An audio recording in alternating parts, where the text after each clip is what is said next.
باب من رفع صوتہ بالعلم۔ حدیث کا مضمون الگ ہے اور امام بخاری رحمۃ اللہ علیہ نے اس حدیث سے جو مسئلہ یا علم کے سیکھنے سکھانے کا جو اصول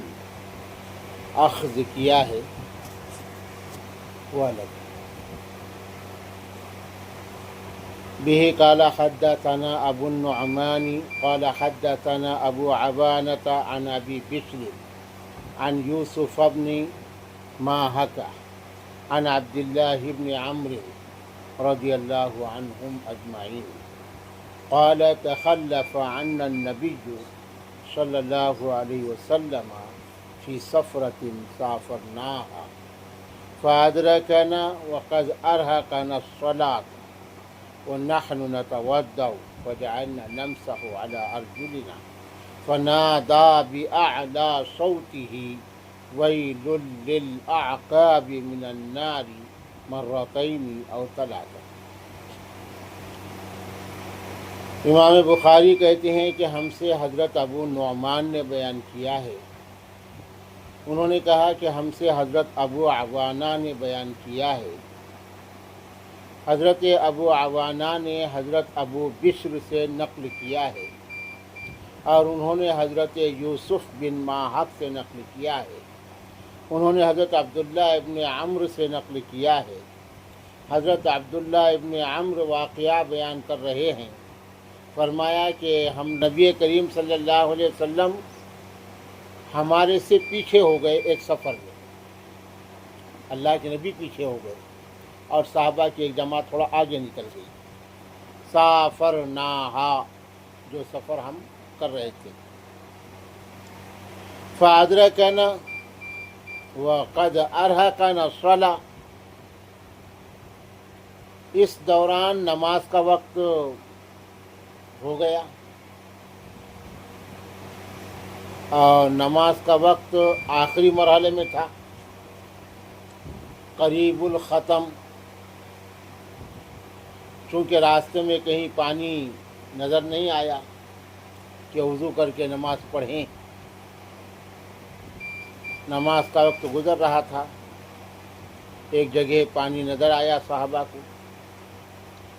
وَنَحْنُ نَتَوَضَّأُ، تو ہم وضو کرنے لگ گئے، فَجَعَلْنَا نَمْسَحُ عَلَىٰ أَرْجُلِنَا، اور ہم مسح کرنے لگے اپنے پیروں پر کچے ہاتھوں سے وضو کرتے وقت۔ فَنَادَى بِأَعْلَىٰ صَوْتِهِ، تو آپ صلی اللہ علیہ وسلم نے آواز لگائی بلندی سے، یعنی اپنی بلند آواز سے آپ نے پکارا، وَيْلٌ لِّلْأَعْقَابِ مِنَ النَّارِ، جہنم میں جائیں وہ ایڑیاں، 2 مرتبہ یا 3 مرتبہ آپ نے یہ جملہ کہا۔ اس سے امام بخاری رحمۃ اللہ علیہ نے علم کا ایک ادب اخذ کیا کہ علم سکھانے کے لیے بسا اوقات استاذ کو بلند آواز سے کچھ کہنا پڑتا ہے، اس کی ضرورت پیش آتی ہے، لہذا یہ علم سکھانے کا ایک ادب ہے یا ایک اصول ہے۔ یہ مسئلہ انہوں نے اسی طرح مرشد ہو، واعظ ہو، مقرر ہو، بسا اوقات انہیں کوئی بات اونچی آواز سے بولنے کی ضرورت پڑتی ہے، اور یہ نبی کریم صلی اللہ علیہ وسلم کی سنت ہے، موقع اور محل کے لحاظ سے یہ حضور پاک صلی اللہ علیہ وسلم کا طریقہ ہے کہ بعضی مواقع ایسے ہوتے ہیں اس وقت اگر اونچی آواز سے تنبیہ کے لیے بات نہ کہی جائے تو ایسی صورت میں یا تو بات پہنچتی نہیں جن کو کہنا ہے، یا پھر بات اثر نہیں کرتی آہستہ کہنے کی صورت میں،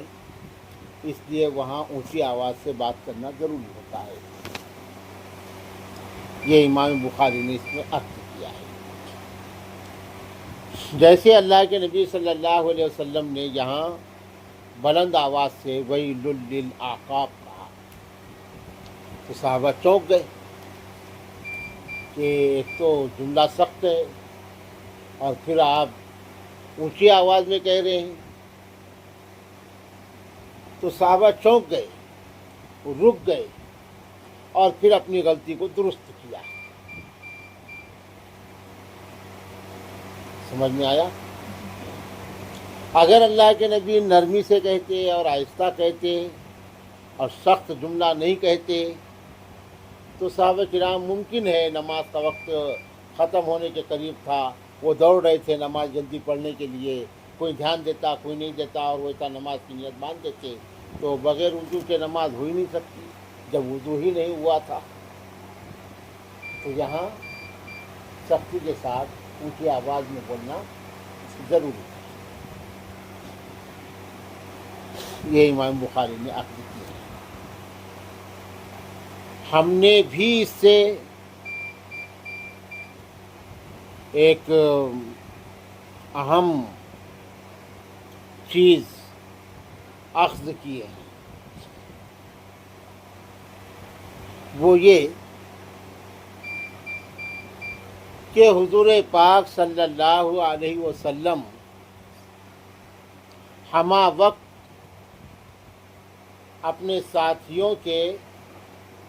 اعمال پر نظر رکھتے تھے،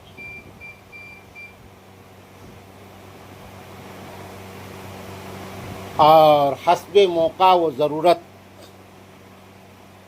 فی الفور ان کی اصلاح فرماتے تھے، جو اس واقعے سے معلوم ہوتا ہے۔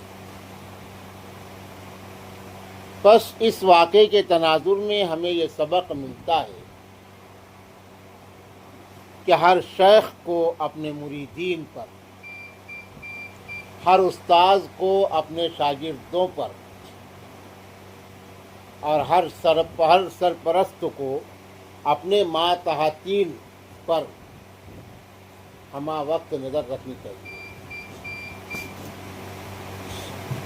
ان کے کردار و عمل پر، ان کی نقل و حرکت پر، اور جہاں جس وقت وہ غلطی کریں فی الفور ان کی اسی وقت اصلاح کرنی چاہیے۔ نرمی سے ممکن ہو تو نرمی سے، اور سختی سے ممکن ہو تو سختی سے، مگر یہ ذمہ داری ہے ایک استاذ کی باحیثیت استاذ ہونے کے، اور ایک پیر و مرشد اور شیخ کی باحیثیت شیخ اور پیر ہونے کے،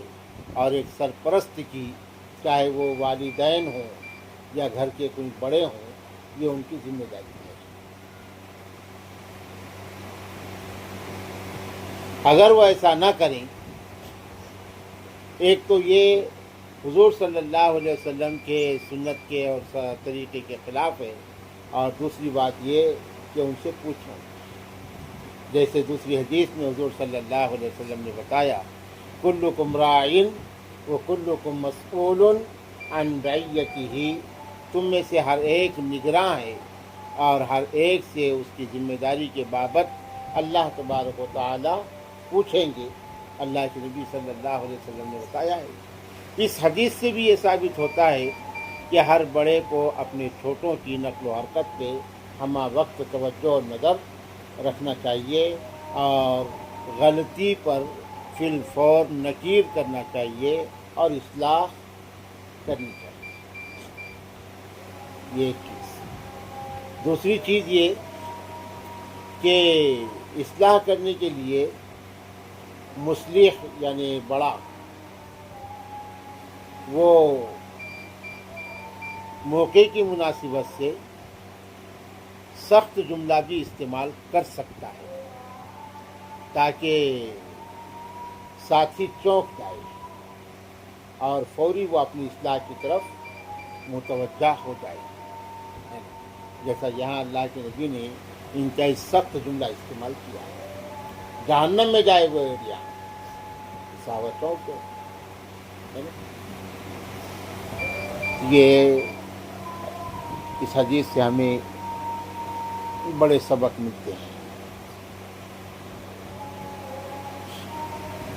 اللہ اکبر اللہ اکبر۔